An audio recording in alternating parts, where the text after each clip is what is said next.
여러분, 인생을 영위함에 있어서 아주 중요한 게 삶의 방식입니다. 한번 같이 합시다. 방식. 이 방식은 방법과 달라요. 방법은 구체적으로 무슨 일을 어떻게 하는가 아주 디테일한 거라면, 방식이란 방법이 지속되어 만들어진 시스템이에요. 사람은 시스템대로 사는 경우가 대부분입니다. 이걸 조금 더 잘 이해하려면 이소부화 이야기 여러분 들어봤을 거예요. 나그네가 옷깃을 여미고 이렇게 가는데 북풍, 이 태풍과 그리고 태양이 내기를 합니다. 저 사람의 옷을 어떻게 누가 벗길 수 있을까? 그러니까 북풍이 자신감 있게 내가 센 바람 불면 옷을 벗을 거야. 그리고 자기가 먼저 해보겠다고.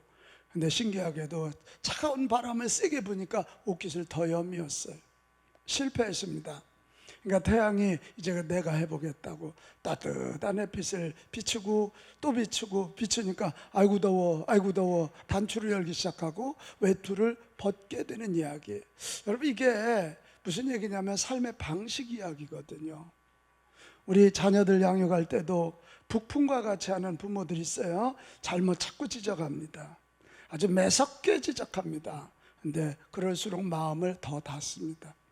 그러나 이 태양같이 칭찬해주고 장점을 세워주고 격려해주고 이러면 결국 만문을 활짝 열고 장점이 개발되고 단점이 보완되는 그런 일이 일어나는 거죠. 이게 방식 이야기입니다. 다시 합시다. 방식. 나는 여기 있는 우리 사랑하는 주의 자녀들, 바른 방식 가져 바른 인생 됐고, 좋은 방식 가져 좋은 인생 됐고, 복된 삶의 방식 가져 복된 사람들 다 되시기를 축복합니다. 자, 오늘 이 본문도 예수님이 지금 예루살렘을 향해 올라가는 중이거든요. 이 시간은 제자들은 예수님께 훈련받는 기간이고, 예수님은 제자들을 당신의 제자로 양육하는 훈련하시는 시간인데, 오늘 본문 36절까지 이렇게 보면 잡다해 보이는 네 가지 이야기가 있어요. 여러분, 누가가 의사라니까요. 굉장한 역사 저술가인데 이렇게 왜 이런 여러 얘기를 나열했을까 그렇게 생각하다가 제가 이 네 이야기를 묵상하고 읽고 묵상하고 하다가 거기 흐르는 맥을 하나 찾아냈습니다. 이게 그냥 배치해 놓은 것이 아니구나. 삶의 방식 이야기, 그 네 가지 사건을 관통하고 있는 한 가지 삶의 방식 이야기가 있었어요. 그게 뭔지 아세요? 같이 합시다. 비움이 아니라 채움. 비움이 아니라 뭐라고요? 채움이었어요. 하나님의 자녀는 예수님의 제자로 살아가는 사람들의 삶의 방식이 뭐냐? 자꾸 비우는 거 말고 채우는 거. 이게 또 뭔 얘기인가? 여러분, 여기 컵이 있잖아요. 무디 목사님이 어느 날 컵을 탁 들고 나오더니, 여러분, 이 컵 안에 있는 공기를 다 빼내는 방법이 뭘까요? 여러 가지 얘기했는데 한 사람이 압축기로 빼내면 됩니다. 근데 여러분, 어떨까요? 압축기로 빼내면 컵이 깨지죠. 깨져. 그때 무디 목사님이 씩 웃으면서, 아닙니다. 이 안에 있는 공기를 다 빼내는 방법은 여기다 물을 채우는 것입니다. 물을 채워. 이 세상의 방법은 내가 착한 일을 해서 착한 사람이 되려고 들어. 그러다 보니까 착하게 살 수 있나요? 자꾸 잘못된 거 정죄하고 지적질하고 이게 자꾸 비우라고 그래요. 근데 안 돼요. 여기에도 지금 불을 켜지 않으면 여기는 어둠입니다. 이 어둠을 무슨 수로 빼내겠어요? 그러나 빛을 비추면 어둠은 떠나가게 되어 있어요. 다시 합시다. 비움이 아니라 채움입니다. 채움입니다. 이게 하나님의 자녀의 삶의 방식이고 예수님의 제자의 삶의 방식입니다. 오늘 네 가지 사건, 첫째 14절에서 26절에 보면 예수님이 말 못하게 하는 귀신을 쫓아내는 내용이에요. 여러분 아세요? 귀신은 항상 처소가 필요합니다. 입에 붙어 있으면 말을 못하고 귀에 붙어 있으면 듣지를 못하는 거예요. 마음에 붙어 있으면, 이 귀신이 마음에 붙어 있으면 미움의 정열에 사로잡혀. 미움은 자꾸 분리시킵니다. 분노하고 원망하게. 귀신을 내쫓아야 됩니다. 내쫓아야 돼요. 근데 예수님이 그 입에 붙었던 귀신을 내쫓으니까 말을 하게 돼요. 말 못하더니가 말을 하게 되니까 그 사실을 부인하지 못하고 뭔 공격을 하냐면 예수라는 저 사람이 귀신의 왕 바알세불을 힘입어서 귀신을 내쫓았다 그러는 거예요. 그때 오늘 20절로 한번 가보겠습니다. 20절 말씀 시작. 그러나 내가 만일 하나님의 손을 힘입어 귀신을 쫓아낸다면 하나님의 나라가 이미 너희에게 임하였느니라. 자, 하나님의 손을 힘입어 귀신을 내쫓았다. 이게 하나님의 손이 또 뭐예요? 자, 마태복음으로 가면 대답이 나와 있습니다. 12장 28절 시작. 그러나 내가 하나님의 성령을 힘입어 귀신을 쫓아내는 것이면 하나님의 나라가 이미 너희에게 임하였느니라. 하나님의 손 속에 하나님의 뭐라고요? 성령이더라. 바로 이겁니다. 저 좀 봐봐요. 귀신을 자꾸 끄집어내려고 하면 안 돼요. 귀신과 싸우다 보면 거기에 말려요. 귀신의 IQ가 우스갯소리예요. 귀신의 IQ가 666이래요. 아무리 머리 좋은 윤승자 권사님 귀신 못 이겨요. 근데 귀신을 내쫓는 방법은 뭐냐? 하나님의 영 성령으로 채우는 것이다 이 말이에요. 하나님의 영 성령으로 충만하면 귀신이 쫓겨가고 성령의 다스림을 받으면 행복의 샘이 솟아오른다. 이게 금년 우리 교회 표어잖아. 여러분, 이 시대 정말 어려운 시대, 무신론 시대. 그러니까 귀신이 마음껏 장난해요. 동성애 이런 문제를 다 문화라는 이름으로 우리 젊은이들을 망가뜨리고 있고 가정을 깨뜨려요. 인권이라는 이름으로 배움의 기회를 다 놓쳐버려요. 여러분, 이 마지막 시대 이 영적인 싸움에 여러분 승자가 되시기를 축복합니다. 아멘. 자꾸 이 영적인 세계를 인정하지 않으니까 귀신이 마음껏 놀아. 뒤에서 귀신 없다 이래놓고 마음껏 주무르는 거예요. 그래서 에베소서 5장 18절은 이렇게 말합니다. 술 취하지 마라. 이는 방탕한 것이니 오직 성령으로 어떻게? 충만함을 받으라. 술 문화 이야기예요. 문화에 취하지 말고 세상의 조류에 취하지 말고 너희들이 악한 것들을 내몰고 영혼이 잘된 같이 범사가 잘되기 원하거든 성령으로 충만하라. 성령의 충만을 구하라. 성령의 충만을 받으라. 이 얘기를 지금 하고 사도행전 7장 55절로 가볼까요? 이게 스데반이 예수님 전하다가 지금 돌로 맞아 죽어가는 상황이거든요. 그런데 스데반이 어떻게? 성령 충만하니까 하늘을 바라봐요. 성령 충만하지 못했다면 땅을 바라보면서 이런 죽일 놈들이 있나고 바락바락 악을 쏟아 죽었을 거예요. 성령 충만하니까 하늘을 보는데 하늘에 하나님의 영광과 예수님 하나님 우편에 앉아 계신 것을 보니까 여러분 사도행전 7장으로 가면 스데반이 죽는 게 아니라 잔다 그랬어요. 그 자기에게 돌을 던지는 자들을 용서의 기도를 했어요. 그의 얼굴이 해같이 빛났어요. 오늘도 성령 충만하면 죽음의 두려움을 이겨낼 수 있는 거예요. 성령 충만해 하늘을 바라보면서 땅을 다스릴 수가 있는 거예요. 저는 이번에 선거에 나가서 정말 슬펐어요. 어쩌면 이 시대 교회들이 성령 이야기만 하면 신비주의라 몰아제낍니까?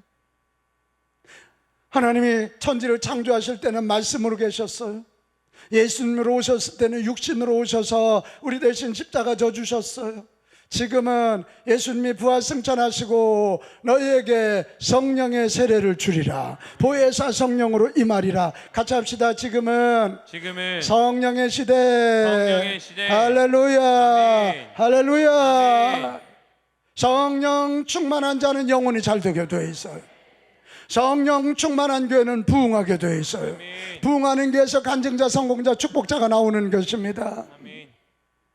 누가 뭐래도 성령으로 해방하지 말고 우리 호산나도 성령 충만하여 찬양할 때 하늘문이 열리는 거예요. 여기는 우리 모두 다 마찬가지예요. 주여 우리에게 성령의 충만함을 주옵소서. 구합시다. 성령으로 채워져야 악한 것들이 떠나간다. 이게 성령으로 채워져야 귀신들이 떠나간다. 이게 그 다음에 오늘 두 번째 이야기는 27절에서 28절 이야기인데요. 어느 날 예수님이 이렇게 길을 가시는데 한 사람이 나오더니 당신을 출산하고 양육한 여인이 복됩니다. 한 여자가 마리아가 부러웠던 것 같아요. 사실 메시아를 잉태하고 출산했다는 거 얼마나 영광스러워요. 근데 그 얘기에 예수님의 반응은 놀라웠어요. 28절로 가면 우리 어머니가 대단해 이렇게 말하시지 않고 오히려 하나님의 말씀을 듣고 지키는 자가 복이 있다. 마리아보다, 그러니까 어떤 사람이냐보다 하나님의 말씀으로 채워진 자가 복이 있다. 얘기는 뭘까요? 누구를 만나느냐, 어떤 일을 했느냐, 상황과 조건이 어떠해야 하느냐가 복을 가져다 주는 것이 아니라 내 안에, 너희 안에 창조의 말씀, 능력의 말씀, 약속의 말씀, 그 말씀이 채워지는 자가 복이 있다 이거예요. 그런 거예요. 여러분 사실 그렇지 않아요? 하나님의 말씀으로 채워지기 전까지는 우리는 여전히 환경의 지배를 받을 수밖에 없고 사람의 눈치를 아니 볼 수가 없어요. 그러나 하나님의 말씀으로 채워지면 우리는 흔들리지 않아요. 잠언서 30장 5절 하나님의 말씀은 다 순전하여 항상 옳아서 하나님은 그를 의지하는 자의 뭐라고요? 방패. 제가 목요일 날 그 사태를 경험하고 서울대붕이라는 말씀, 하나님은 언제든지 가장 좋은 것을 주신다는 그 말씀을 붙지 않았다면 저 같은 완벽주의자 오늘 여기 설교 못할지도 몰라요. 너무 절망하고 낭망하고 앉기만 하면 눈물 나고 앉기만 하면 미안하고. 그러나 그 말씀 아니다. 하나님은 반드시 서울대붕을 일으키실 것이다.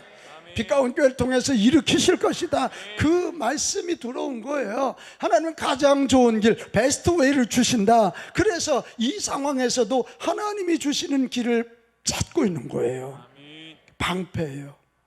내 속에 절망, 여러분 내가 절망하고 낭망하면 몸이 병이 들겠죠. 병이 들면 담임 목사 병 들 때 교회는 약화될 수밖에 없잖아요. 여러분 말씀이 방패입니다. 하나님의 말씀이 방패입니다. 약속의 말씀이 힘입니다. 여러분 기억하셔요. 우리 그래서 늘 정말 세상의 환경을 이기고 여건을 이기고 땅을 이기고 사람들을 이기기 원하거든. 약속의 말씀, 창조의 말씀, 능력의 말씀으로 내 속을 꽉 채우시기 바랍니다. 그럴 때 환경 여건이 어떤지 간에 우리는 승리하게 될 것입니다. 그래서 우리 시편 1편을 너무 잘 알잖아요. 시편 1편 1절에서 3절에 가면 복 있는 사람은 악인들의 꾀를 따르지 않고 죄인들에게 서지 않아요. 오만한 자의 자리에 앉지도 않아요. 대신 오직 여호와의 율법, 여호와의 말씀, 하나님의 말씀을 즐거워하고 하나님의 말씀을 주야로 뭐하는 자? 묵상하는 자. 제가 이번에 그걸 알았더니 하나님의 말씀을 묵상하는 거예요. 그런 사람들은요, 시냇가에 심은 나무가 철을 따라 열매를 맺는 것 같이, 잎사귀가 마르지 않는 것 같이 그가 하는 모든 일이 다 형통하리라. 형통하리라. 그런 얘기. 제가 이런 생각을 하는데 우리 강정옥 전사님 큰오빠 강문우 목사님이 저한테 편지를 보냈어요. 서기론 목사님 그동안 수고했습니다. 그 수고는 사라지는 수고가 아니라 다가올 축복의 씨앗입니다. 과정이 힘들었기에 내일은 소중할 것입니다. 흔들리지 않고 피는 꽃은 없습니다. 400명의 배신감으로 인간을 배웠지요. 깜짝 놀랐어요. 내가. 진짜 400명이 배신했거든. 약속했던 거. 늘 잘 나가기만 하다가 좌절된 쓰라림을 맛보았죠. 저 1등 아니면 안 한 사람이라니까요. 져본 적 없다니까요. 그런데 지나놓고 보니 그까지 것이네요. 요 뒤에가 놀라웠어요. 10,000명 교회가 최고입니다. 서울연회 최고 연회로 길러요. 서울연회 최고 교회로 길러요. 예. 내가 뒤에서 열심히 밀게요. 기독교란 사람들이 유가치하게 여기는 것을 무가치로, 무가치하게 여기는 것을 유가치로 선포하는 것입니다. 보네퍼의 말입니다. 서목사님은 서목사님답게 1만 명 교회로 돌진해요. 우리 수도원이 지금 강문호 목사님 은퇴하시고 수도원 만들어서 그 안에 원장으로 일하고 계시거든요. 우리 수도원이 빛 가운 부속 기관이 되어 줄게요. 후에 가장 큰 선물이었다고 고백하게 만들게요. 머리 식힐 겸 나와 하루 바닷가 여행이나 할까요? 사랑해요 엄청 샬롬. 예.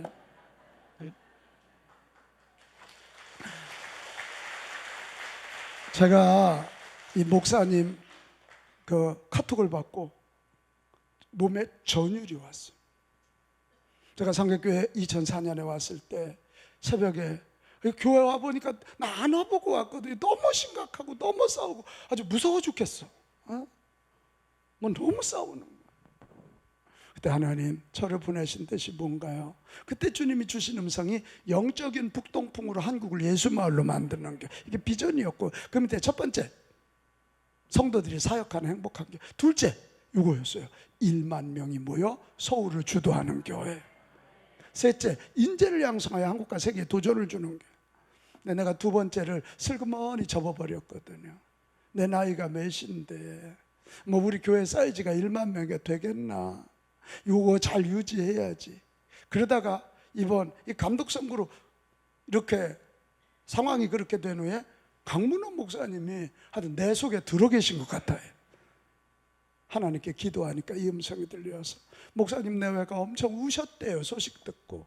우리 저 여린 서기론 목사 얼마나 힘들까. 그리고 사람들이 이렇게밖에 될 수 없는 그런 현실, 교단 현실을 보면서 많이 우셨대요. 그러면서 이 편지를 보내신 거예요.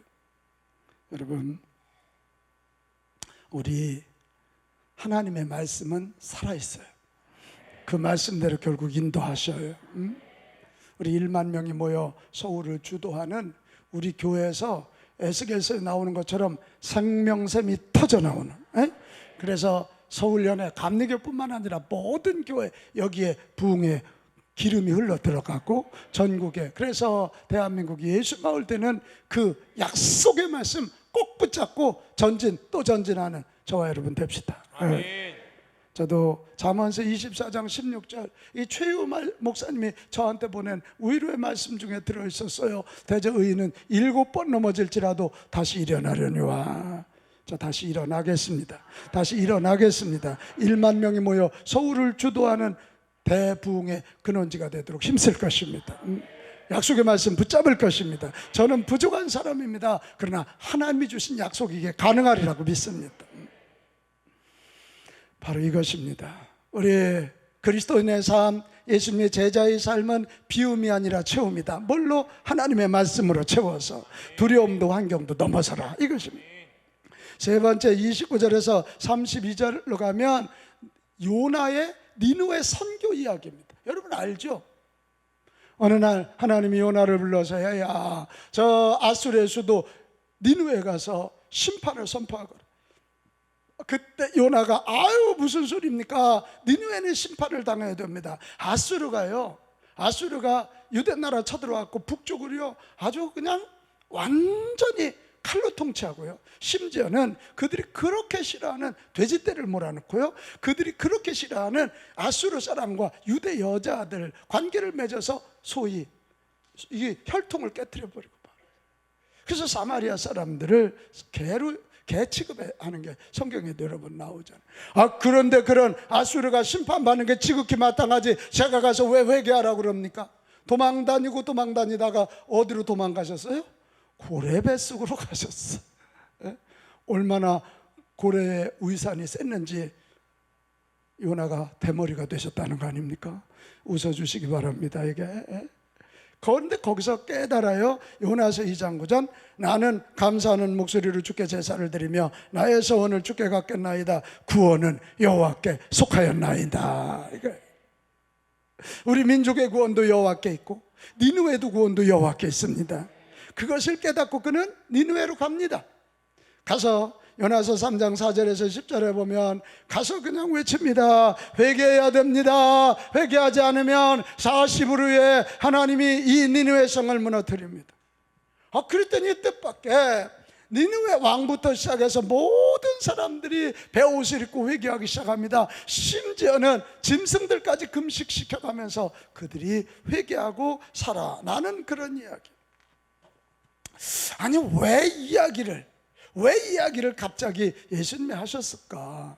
여러분 여기에 중요한 메시지가 하나 있습니다. 같이 합시다. 사랑이 미움을 내쫓습니다.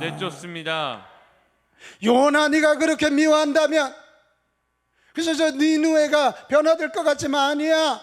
미움은 미움을 날 뿐이야. 사랑만이, 내 사랑이 너희를 통하여 니느웨에 선포될 때만이 니느웨는 살아난다, 변화된다, 이런 이야기를 하고 있는 것입니다. 여러분 맞지요? 네, 우리는 자꾸만 미움을 미움으로 대해요. 저도 그런 마음이 많아요. 이번 선거 끝나고 제가 얼른 당선자에게 당신이 교회 살리는 일이라면 내가 돕겠다고 얼른 선포했어요. 마음에 미움 생기기 전에 돕겠다. 주의 일 하자는 건 선포했어요. 돕겠다. 요한일서 4장 18절에 보면 사랑 안에 두려움이 없고 온전한 사랑이 두려움을 내쫓나니 두려움에는 형벌이 있음이라 두려워하는 자는 사랑 안에서 온전히 이루지 못하였느니라. 여러분 사랑해야 두려움도, 사랑으로 채워져야 미움도 떠나가는 줄로 믿습니다. 그때만 온전해진다는 거예요. 같이 합시다. 사랑해야 사랑으로 채워져야 온전해집니다. 할렐루야. 아멘. 할렐루야. 아멘. 아까 우리 집사님 간증했지요. 난 두 가지에 놀래서, 아니 저 얼굴이 어떻게 28살 엄마야? 그거에 하나 놀랬고, 또 하나, 야, 하나님의 말씀에 순종했는데 뭐 섬김이잖아요, 사랑이잖아요. 사랑은 도전이란 말에 순종하고 가서 엎드릴 때 사랑으로 나가니까 집사님도 회복되고 남편도 회복되고 시댁도 회복되고, 할렐루야. 사랑해지니까 가정이 온전해지는 거죠. 사랑하는 여러분, 우리의 사랑으로 미움을 내쫓는 저와 여러분 됩시다. 누가복음 6장 32절에 그런 말씀이 있는 거예요. 너희가 만일 너희를 사랑하는 자만을 사랑하면 칭찬받을 게 무엇이냐. 죄인들도 그렇게 해요.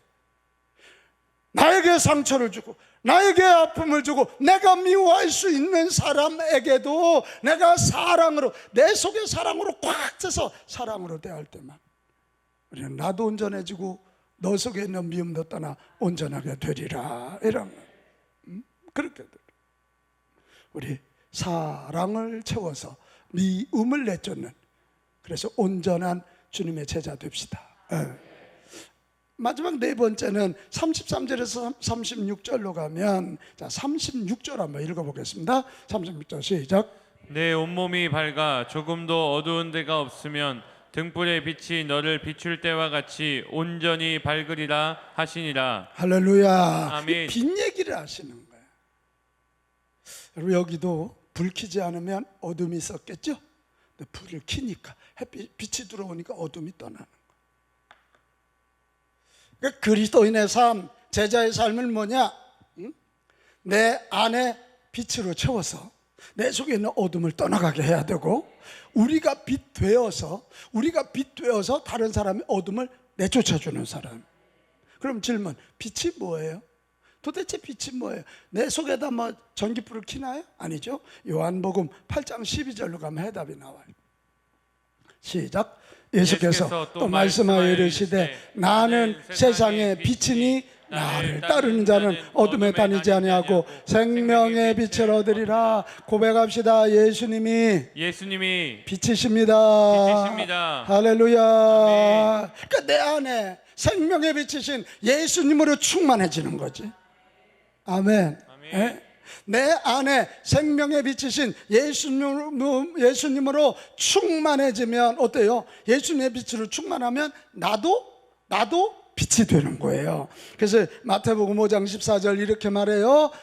예수께서 말씀하시 이르시되 이 너희는 세상에 뭐라고요? 빛이라는. 우리가 빛 아니에요. 근데 빛이신 예수님이 내 안에 꽉 계시니까 우리도 빛이 되는 거죠.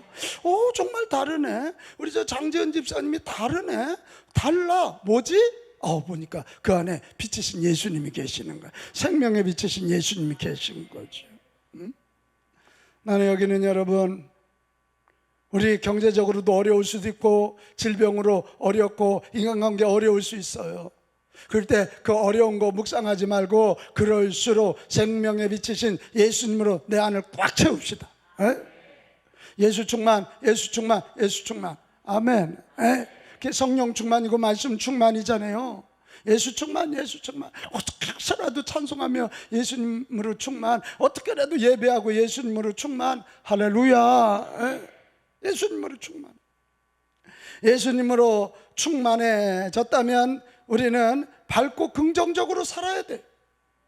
제가 우울증 환자들 집에 가보면 100% 어둡습니다. 정남향이 좋은 이유는 햇빛이 잘 들어오기 때문이에요. 정남향이 아닌 집들은 로비를 좀 밝게 하세요. 전기세 조금 들어가도, 침실은 좀 어둡게 하더라도 밝게 하셔야 돼요. 어두우면 우울해져요. 사람은 그렇게 돼서 자야 되는 거잖아요. 자꾸. 근데 밝아야 돼요. 또 여러분, 예수님으로 충만해진다면, 빛이 있으면 우리는 말도 행동도 긍정적으로 하는 거예요. 이렇게 말하는 거예요. 다들 아이고 어려워, 안 돼, 그럴 때 무슨 소리, 빛이신 예수님이 내 안에 계시니까 같이 합시다. 할 수 있다, 할 수 있다, 하면 된다, 하면 된다, 해보자. 할렐루야. 네. 긍정의 하나야. 아빠 너무 힘들어. 그래, 힘들지. 그래도 예수님이 너와 함께 하시니까 너는 할 수 있어. 아빠도 해봤거든. 너 할 수 있어. 홍규진, 너는 이 시대 조나단 에드워드가 될 수 있어. 될 수 있어. 할 수 있어. 다들 전도 어렵다 그러지만 이 시대에도 정말 영혼이 구원받기를 갈급해하는 많은 사람도 있고, 하나님이 소원이니 우리가 하면 할 수 있습니다. 같이 합시다. 할 수 있다, 할 수 있다, 하면 된다, 하면 된다, 해보자. 그리고 빛이신 예수님이 들어왔다면 좀 많이 이제 웃으셔야 돼요. 저도 이제 안 울으려고 그래요. 요새 며칠 동안 그냥 전화만 하다 보면 눈물이 터지고 터지는데 웃어야 돼, 웃어야 돼. 자, 우리 옆 사람 좀 봐봐요. 웃는 상인지 찡그리. 웃는 상은 성령 충만, 찡그리는 상은 마귀 충만. 자, 한번 쳐다봐요. 그래요. 당신의 얼굴이 예수님 같습니다. 시작. 당신의 얼굴이 예수님 같습니다. 우리가 이번에 오늘부터 감사일기 50일 챌린지를 하는 이유가 뭐지요? 데이비드 슈타인들 라스트의 이야기를 한번 보면 해답이 나와요. 데이비드 슈타인 라스트는 뭐냐면, 기쁨의 초석은 뭐라고요? 이제 감사라는 초석이 있어야 기뻐진다는 거예요. 기쁜 일이 우리를 감사하는 것이 아니라 감사하는 태도가 우리를 기쁘게 한다. 이거 50일 이거 쓰면서 기뻐질 거라니까요. 아멘. 우리 오프라 윈프리 아시지요? 세계 최고의 영향력 있는 여성 중에 세계 최고의 영향력 있는 사람. 사생아 출신이니까 알잖아요. 그렇게 무시당할 때 흑인으로 태어났잖아요. 응? 정말 뭐 그렇게 키가 큰 것도 아니잖아요. 근데 오프라 윈프리가 세계 최고의 영향력을 끼친 이유는 감사일기 쓴 거예요. 감사일기. 저 그 책 읽었거든요. 오프라 윈프리의 감사일기 책 읽었거든요. 오프라 윈프리가 그랬어요. 삶을 바꾸기 위해 할 수 있는 일 중에 가장 중요한 한 가지는 가진 것에 감사하는 거다. 대개는 없는 거 불평하거든. 근데 이미 가진 것에 감사하는 것이다. 많이 감사할수록 더 많이 얻게 될 것이다. 시작. 많이 감사할수록 더 많이 얻게 될 것이다. 할렐루야. 할렐루야. 한번 50일 정말 예수님으로 충만해지기 원하면 50일 동안 우리 감사일기 써봅시다. 아멘. 감사일기 쓰면 예수님으로 충만해지냐면, 성경이 감사하는 자가 하나님을 영화롭게 한다 그랬거든. 하나님을 영화롭게 하면 하나님이 영광 받으시는 그곳에 들어가시게 돼 있어요. 그래서 예수 충만해지는. 한번 도전합시다. 아멘. 너무 바빠서 이거 5분 이거 쓸 시간도 없이 바쁘면 그냥 빨리 가시는 게 나아. 그렇게 바쁘게 살아서 뭐 할 거예요? 양 권사님, 너무 바빠서 이거 못 쓰나? 왜 대답을 안 하고 가시려고 그러시나? 우리 빛가운 가족, 이거 하루에 조금 생각하면 길게 10분, 짧게는 5분, 뭐 여러분 정 쓸 거 없으면 우리 목사님 얼굴이 잘생겨서 감사합니다. 이거 쓰셔도 돼. 못생긴 것보다는 낫잖아. 어? 안구 정화도 되고 괜찮지 않아 이거? 왜 아멘을 안 하고 저렇게 나를 비웃기만 하고 앉아있나 이게. 그러니까 뭐 감사일기 쓰니까 대단한 거 쓸 거 없어요. 사실 밥 잘 먹고 화장실 잘 가는 게 얼마나 복이야. 그거 안 믿어지면 한번 아파봐. 진짜로 잠 잘 자는 게 얼마나 복이에요. 제가 이거 끝나고 잠이 안 와서 자다가도 깨고 눈물 나고, 그래서 어제는 그냥 5시에 우리 배드민턴 팀들이 모이길래 그냥 설교 마무리 딱 해놓고 올라가서 1시간 반을 내가 열심히 뛰었어요. 죽을 힘을 다해서 뛰었어요. 그리고 청심만 하나 먹고 잤더니 잠이 오더라고. 그러니까 아침에 이렇게 일어나 이연사 소리 외쳐 지금 설교하고 있는 거 아니에요 이게? 할 수 있어. 응?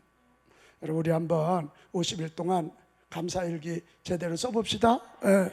그래서 11월 17일 추수감사절날 이 감사의 500번째, 이거 안 할 사람들은 저 소 500마리 드려. 응?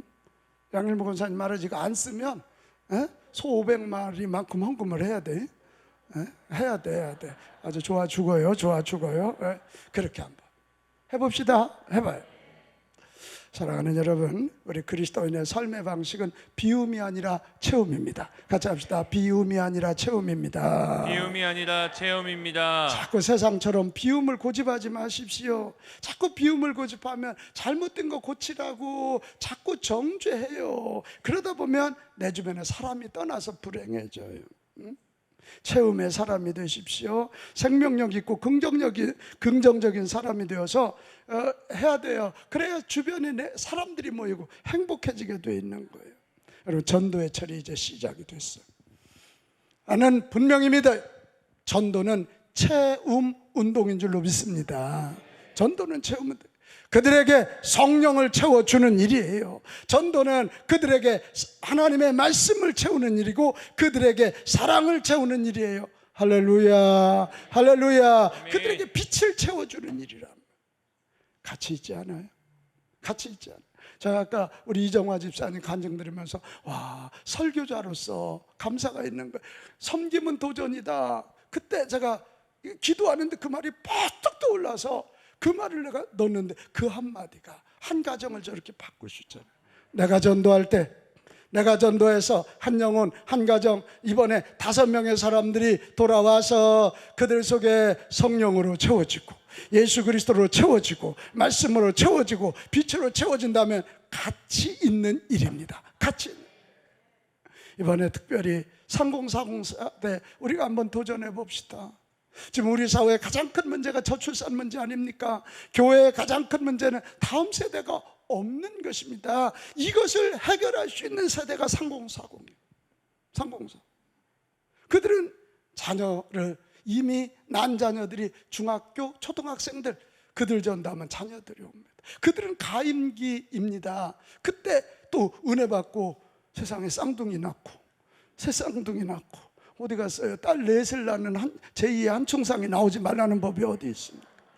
에? 나는 3040이 너무 중요하다고 생각해. 이번에 우리 5명씩 한번 다 도전해보는 체험의 역사를 일으키는 하나님의 자녀들 다 되시기를 바랍니다. 자, 우리 한번 외치고 마칩시다. 하나님의 자녀는 비우는 자가 아니라 채우는 자입니다. 비우는 자가 아니라 채우는 자입니다. 예수님의 제자는 비우는 자가 아니라 채우는 자입니다. 비우는 자가 아니라 채우는 자입니다. 할렐루야. 아멘.